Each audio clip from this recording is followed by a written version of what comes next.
Can you hear me? Yes. Oh, okay, good. Because I don't know if I'm on a different computer. This one used to mess up sometimes. My real computer is in repair right now.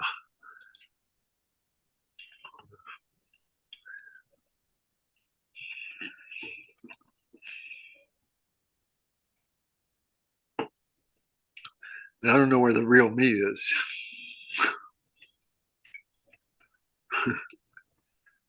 I'll probably never know. If as soon as I know, I'll be wrong. Be found, because the real you is the finder. Yeah, yeah. And that, but then, yeah, then there'll be no question as to who I am, right? Or well, if you want to call it who. The end of all things being discarded, there you are. Where all experience ends, there you are. Yeah. Sometimes I think that who is still like a concept, so it's still a little bit off by calling it. And the only way that there could be any knowingness is within the bubble of illusion. Yeah, There's just the sense of presence basically is the last thing you can know. yeah. And the first thing that was known and that created this whole thing. I exist. I exist as something, then this and this whole world.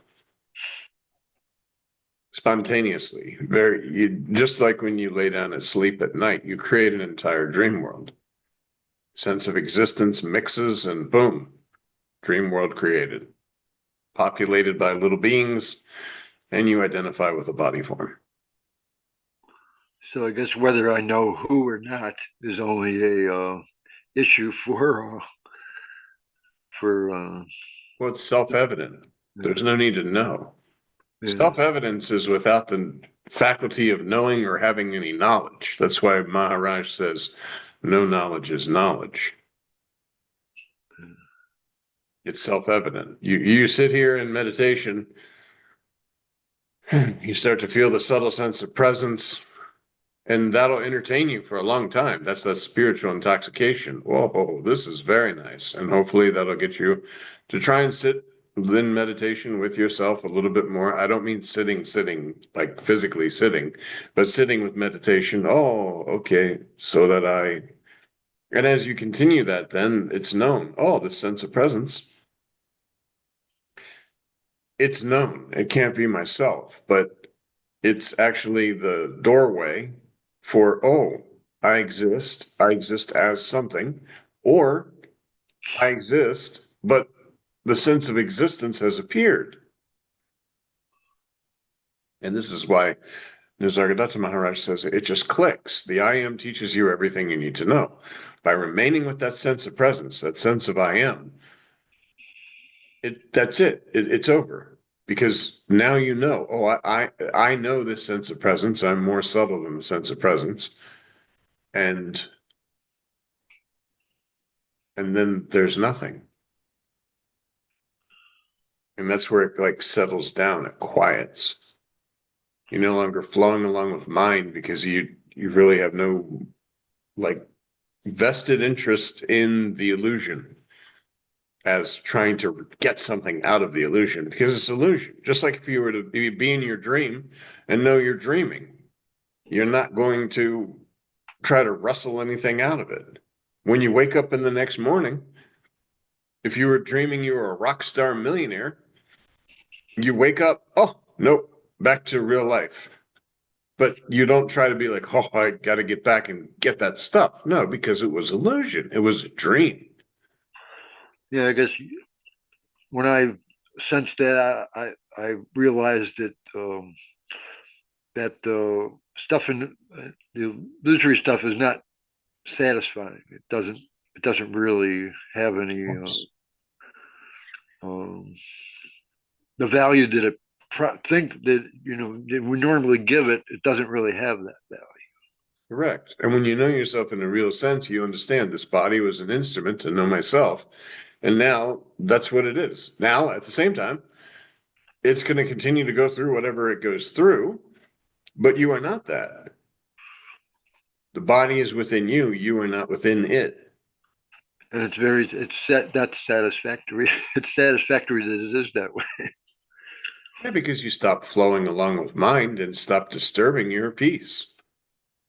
Because Because I was, you're not going to flow along with mind if you're seeing the reality. yeah, I And was if you gonna have, do, it'll be very quickly reset. yeah, yeah.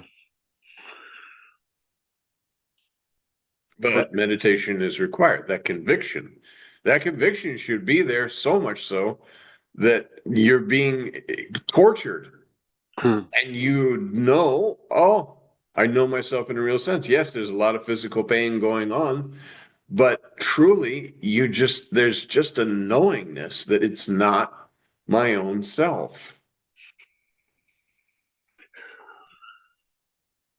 yeah, at that point, I see myself, everything. I was starting to get that. I was reading in the absolute, the book on consciousness in the absolute. Is that what it's called? Yes, yes. Yep. Yeah.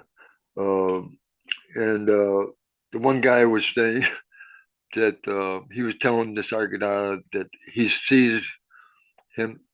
He sees I am everywhere. And then the Sargadatta told him that, well, if that's true, then you need nothing more from me or whatever. And I was getting that yesterday, or sometimes I get that, but yesterday was really strong. And yeah, you just see I am is all there is, kind of like it's like there's nothing else. Yeah, well, you identify with the sense of presence. It throws away the world Mm. because the sense of presence, of course, it's formless. You can't sit there and say, oh, because now that becomes the object of awareness, so to speak, the sense of presence. And you know then that the entire world appears on presence. And so all of this that you're seeing and all the activities and all that are occurring within that formlessness that you are. And the conviction is, oh, so that I am that. And even then, as you're identified with the sense of presence, mind stops because you're like not interacting and engaging with the world as if it was something that was really important, other than do your job, do your duties, take care of your responsibilities. But then that's when Nisargadatta Maharaj says the I am sort of teaches you everything you need to know. What you need to know if you've identified with the sense of presence is that you're the knower of the sense of presence, more subtle than the presence itself, and whether presence is or is not, you are. Presence removes the idea of birth, death, concepts of family, concepts of any kind of knowledge to be learned in books or to be one guru might be better than another guru or the spiritual journey. All of that is eliminated immediately with the identification with the sense of presence as your own self. And then more subtly, presence is eliminated because whether presence is or is not, the one to whom presence has appeared is. And that is your own self, ultimate truth, the last destination. And that's it. Boom. Ta-da. You're realized. Because I was gonna think, I was just thinking before we got on that presence is the one thing that can't not be, because it wouldn't be presence if it wasn't present. If it wasn't present, There'd be no knowing of presence without this body form. Presence is not knowable. The body allows you to sort of dip your cup into the nectar of immortality and slowly sip on the sense of presence. And the body is the food for presence. Why? Because if you don't feed and water it, then this body is no more. And the sense of presence cannot be sensed through this body form because the instrument is no longer available. yet yet the one that is real doesn't depend on presence. Correct. Presence has appeared. The sense of existence has appeared to that which existed. Knock, knock on the door. Who's there? Nobody's there. Somebody had to be there to say nobody's there. You had to be there in order for presence to appear. The sense of presence. I am. I exist. So you know There you had are. to be one that existed. So you know you are then. Of course. And you know you never cannot be. Because whether presence is there or not, that to whom presence has appeared is. Otherwise, presence couldn't appear. If there was nothing there prior to the sense of presence, how? The sense of presence is known. Yes, you are the knower. Sense of presence is no more. There's a knower there, but without any knowledge and without any faculty of knowing. And that's your natural state. And that's how you are all right now when you're not like kind of, you have to really conceptualize and identify with the body form and try to get the concept of individuality and my life and I'm living this life. Because even what we're speaking about when you say presence and non-presence, we know. We've seen people die, gone to funerals and such. This body, when it falls, all these other bodies, the sense of presence is still there viewing them. They can come to the funeral and look at the dead body. Oh, very sad. John has passed. But the presence that's within that body is the same as the presence that was occupying the other body, because all the bodies are within that you are. So all this stuff about the world seeming to be real is just a sham.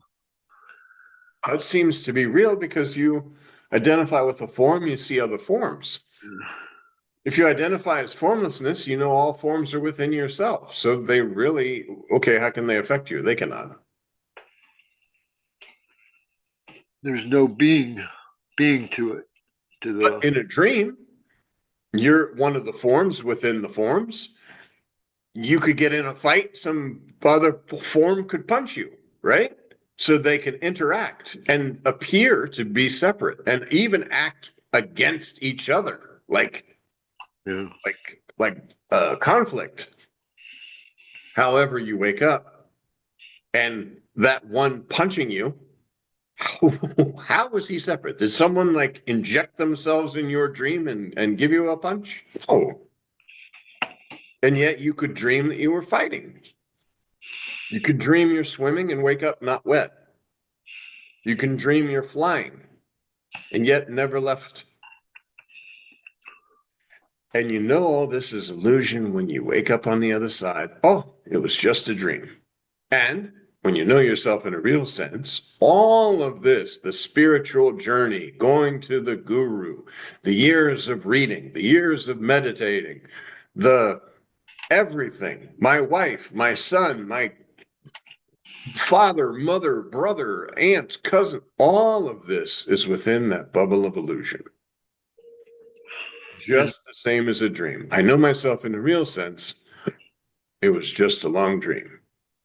Because I had identified with the body for a time. I was a form in a world, seeing other forms and assuming that they were separate from myself. Because it's natural. Like if I see someone else, so to speak, if I'm a someone, I'm going to see another someone. Oh, and that's why the fear of other people, it cannot be, because you know, oh, everything is occurring within myself. Now, that doesn't mean that within the bubble of illusion, you won't get robbed or you won't, get hit by a car or be in a car accident or have to go to the hospital or the doctor diagnoses you with some terrible disease. It doesn't mean that that won't happen. Oh, because I know myself in a real sense, I'm immune to these normal everyday things within the illusion. No, as long as you're holding a body, the illusory effects are going to be experienced by this instance, this the local identification. But the effects are not you, though, right? Well, once you know yourself in a real sense, okay, this body's going through this thing. But it's the same as in a dream. When you woke up on the other side, oh, it looked very scary and very terrible, but you wake up. And when you know yourself in a real sense, no matter what's happening in this body-based existence that you're appearing to experience and interact with, it's not you. It has no effect on you. The entire world explodes. 8 billion or however many people are on the planet. All the people on the planet gone in an instant, just explosion. And it doesn't affect you in the least. And there's no, we talk about being human beings. It's not that there's human beings, there's just one being that is all humans, but it's the humans. Consciousness just takes on various forms. When I say takes on, the five elemental goo is created, and the consciousness is, oh, I exist as this thing, because there's a faculty of knowing. And knowingness is very alive and vibrant. Oh, now I know something. I know I exist. I know so many things. I am here. Look at me.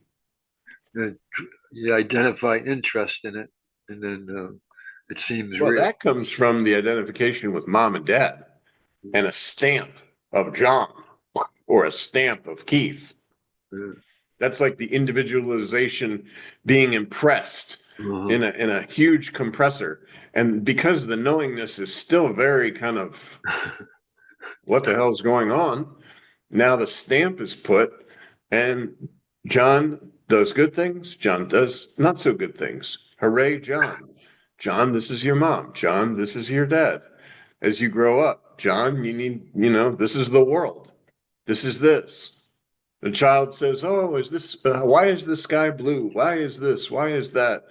There's curiosity because now I'm impressing the fact that I am a small little creature in this big, large world. So you're making like a big deal out of things when really you're limiting yourself so much by by by making a big deal. You're actually limiting yourself. And all the other bodies around you are also believing themselves to be separate. That's the key to illusion. I am somebody else. If I am somebody else, then you are somebody else. If I'm nobody, you're nobody. If I'm not identified with a body form, how in the world can I believe that you're somebody? It's the sense of subject and object.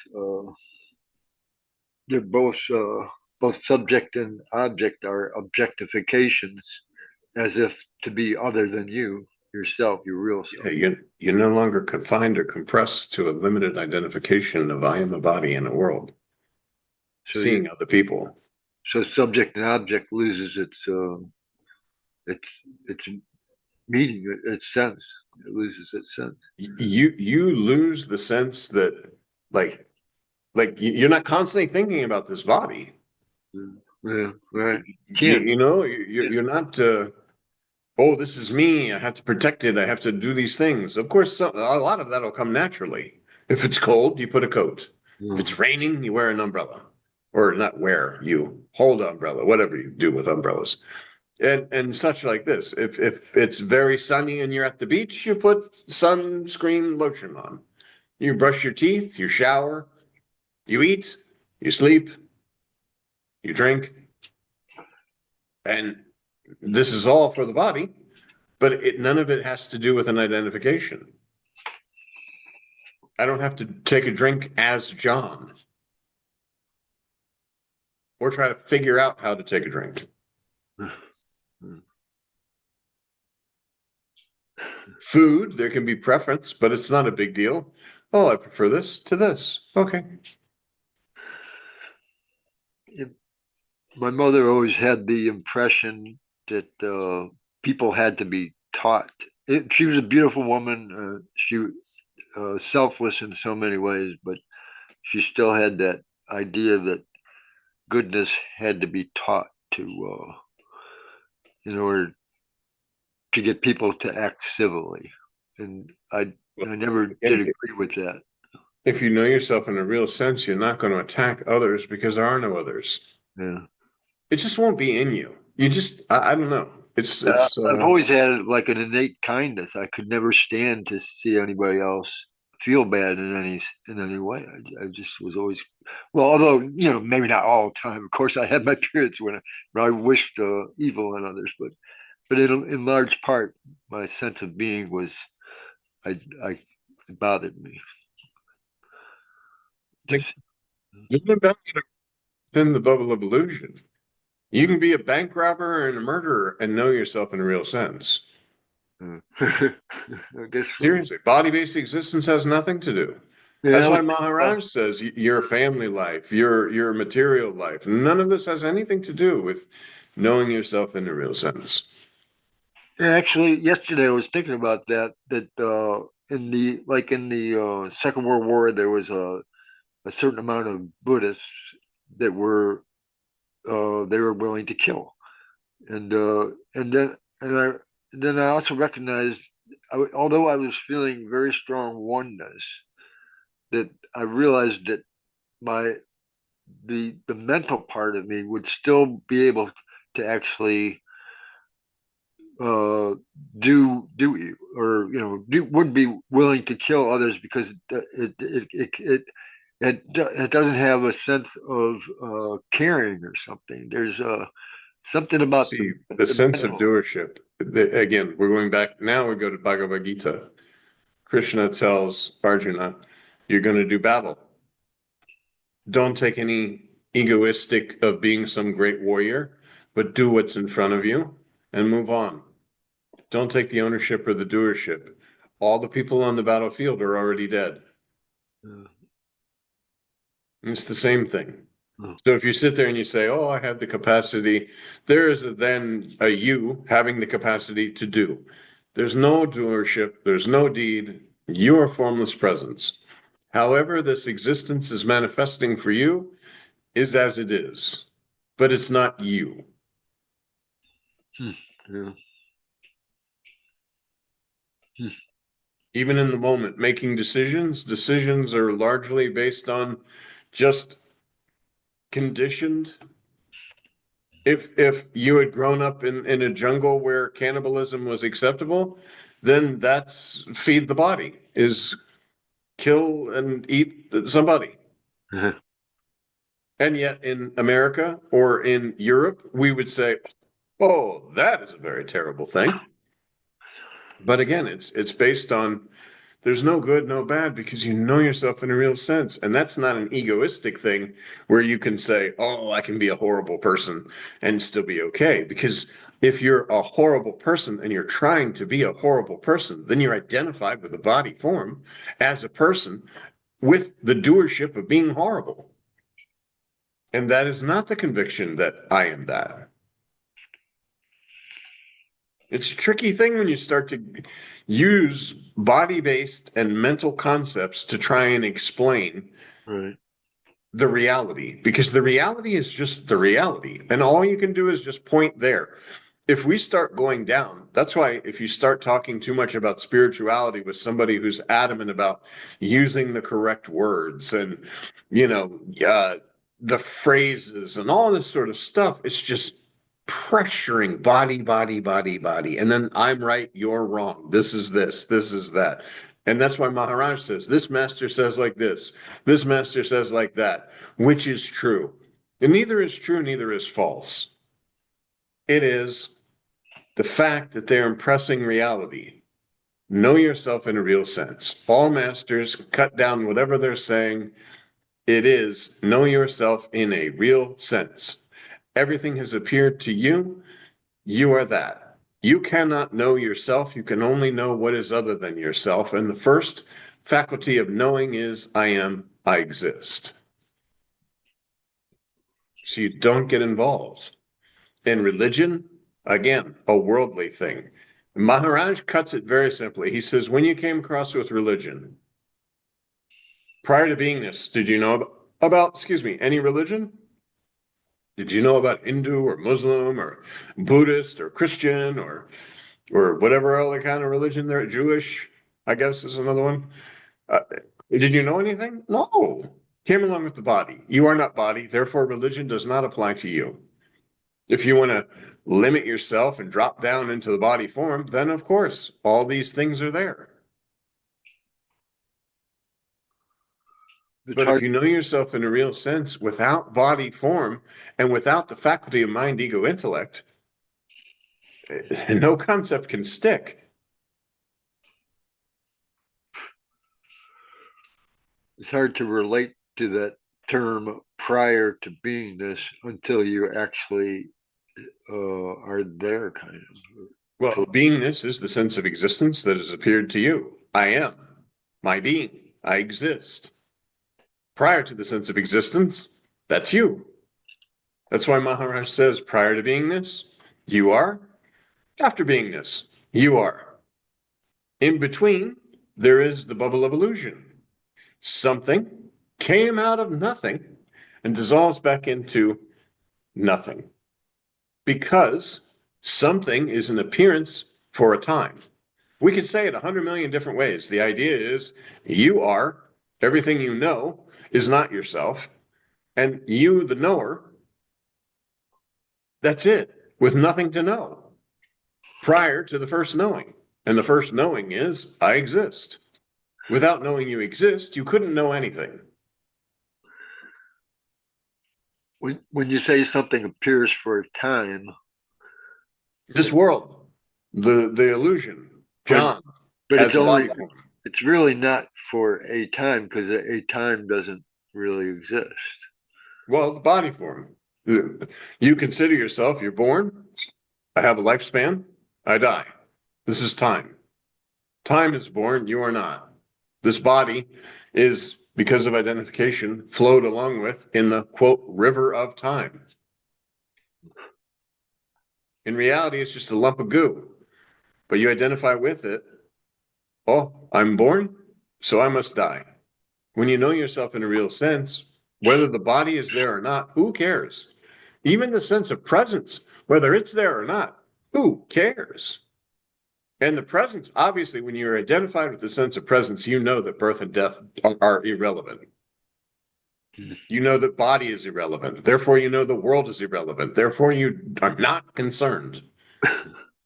And by identifying with the sense of presence, you will know even this subtle, just die is known. The knower of this, whether the sense of presence is here or not, felt or not, you are. And then that's it. Then you stop all the philosophizing and saying how you feel about that, or how you did this, or what kind of spiritual knowledge you have, or experiences won't make any difference anymore. Because you know that's it. The conviction. Oh, so that I am that. So then thought only applies to, No thought. Well, where's thought? I mean, it's into the bubble illusion it applies, but Well, I mean, like right now, I can think, after this little talk here, I could go and get a Reese's peanut butter cup. hmm. I would enjoy a Reese's peanut butter cup. But that's, you see, this is not the thought process of, oh, my job, I have to go in, I've got so much work to do. How am I going to get all this work done? This and that. This is not a, it seems appearing and disappearing. Here we are on this screen. This screen folds. Go watch some TV. Okay, time for sleep. Okay, new scene. Okay, time to wake up, go to work tomorrow. New scene. Oh, dealing with customer. Okay, a new customer pops up. A new scene. And it's just there. I can't explain how the reality is just scenes appearing and disappearing before you. You're not, like right now in this, I can see on the screen, hey, hello, John. But there's no sense of that here. It's just speaking and listening and speaking and listening. And the knowing that it's, even as all these little boxes are appearing, people speaking, without the boxes, there's just this formless speaking. You could say if I was identified with a body that all this speaking could be inside this little area here. Again, how do you reference this? Dream. We could be dreaming right now. And I wake up tomorrow morning. Oh, wow, I just had a dream that we had Tuesday talk. And then knowing again, oh, how could all these people, how could Keith be asking these questions and interacting if it was all me? I was dreaming the whole Tuesday talk. And when you know yourself in the real sense, it's the same. It'll be exactly the same. And that's with everything, wherever you go. Because you know, body is moving about, scenes are changing, but every scene is just a dream appearing, a new scene. I don't know, like Spontaneous. even trying to remember how it was of trying to have a continuous time, like my life, and oh, I'm going to do this and this. Even plotting on calendar. Okay, Saturday, I'm going to do this painting with friends. That's an activity. It's a certain time. I have to be there. And it's an activity that I have kind of pre-scheduled. But that'll be just here. You know, it's just going to be scenes, scenes, scenes. Oh, here I am at that painting with friends. Now I'm painting. And the similar thing would be if you asked some basketball star or some football star, when you're in the zone, how does it, how do you experience time when you're in that zone? When you're going to the basket and all of a sudden you boom, you dunk that basket. How do you experience time? What are your next steps? And it's the same. It'll be like, okay, I want to make this basket, but it just flows. It's just here I am at the basket. I'm in the zone. I'm not thinking about where my feet are or how I'm going to do that. It's just a flow. I'm in the zone. Same with tennis, same with any kind of sports thing. The race car driver in the zone. Yes, paying attention. Yes, fully focused, but not concentrating on the focusing. Concentrate on the focusing, you wipe out. So you could be in the zone all the time, right? Well, yeah, this is an example. Again, don't take all the words literally, but you're in the zone because you're just flowing. The life is just flowing through you. You're not taking any doership and you're not saying, oh, I don't want this or I do want that. Or oh my God, this is going to happen. Or now I will say, if I wake up in the morning and it's pouring down rain outside, I'm like, ugh, have to go out in the rain. That sucks. Yeah. But it's just grab an umbrella, go out. You go. So this kind of thought of, oh, it's raining and it sucks is a brief bump and So it appears on your presence. You're not so fully identified with it. it's like water off a duck. Yeah, yeah. I mean, I guess you could say this, but well, and also just like you're not going to be frozen and paralyzed and say, oh man, if I go out in the rain, what if I have an accident in the rain? Plus, I'm going to get wet and this and that. I better just call in sick. Mhm. Because that's the mentation, that's getting caught up, that's the suffering, because then there's a whole story being formed where there need not be. Yeah, yeah.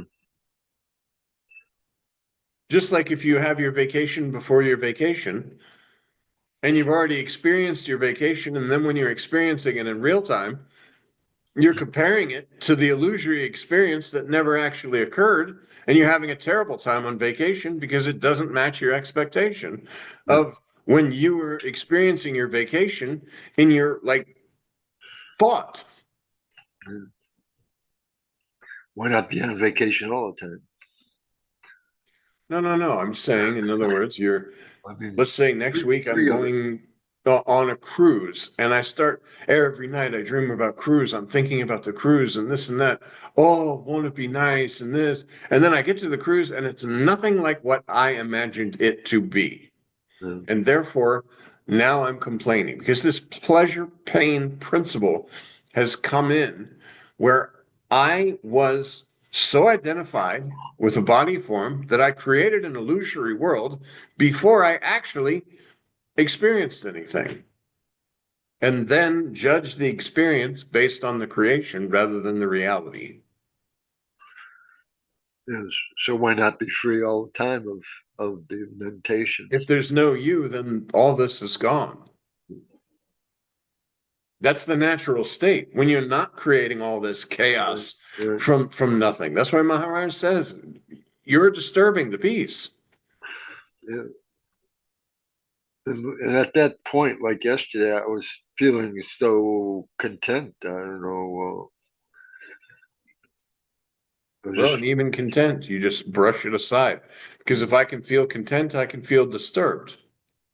uh, A feeling is a feeling, and I'm not concerned. well, yeah, that's a descriptive word of content. I don't know. It's just a. I could use other words too. Oneness was the one word that kept popping up. Was it felt like oneness? And why words? Stay prior to words.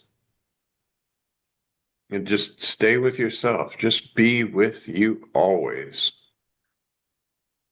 And actually, I can kind of feel it now. It's just yesterday was so strong. It seems like I can. It's becoming easier to turn away from the Yeah, limited mind and just to become present. So of course. Don't say become. yeah, You're no longer becoming or trying to become illusion. yeah, You're remaining with your selfless self. just be.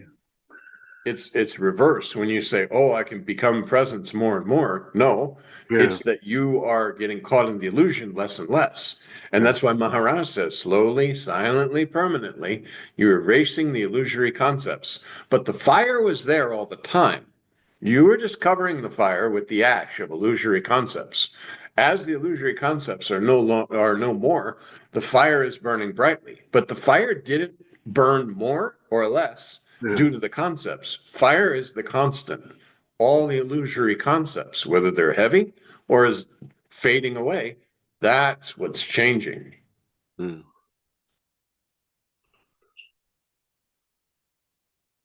That's why I've explained this before when I was in the ashram and I had the sudden experience of exploding into the ashram, like Yeah, like I was expanding. yeah, yeah, But it was understood then that the expansion was because of the reduction of the limited body. And it was from the position of mind. Mind feels like it's expanding, but the truth is, illusion is being dissolved. uh, it's a it's a beautiful thing. Yes, yes. Well, that's why one of the last things that happens is you're going to identify of, ooh, I don't like this. There's nothing there. It's very scary. I Yeah, don't want to go to that point where there's nothing because that, what is that? But then there's an understanding that this nothing is known. This nothing has appeared on the sense of presence. The sense of nothing is because there's still something there, last little remnants of I exist as something. But there are a lot of people, you hear them all the time. Oh, I was meditating and then there was nothing. Like, that's not nice. I don't like that. Maybe other meditators like that nothing state, but I don't like the nothing state. But the experiencer is still there. And no experiencer, no experience. That's the final. No witness, no witnesser.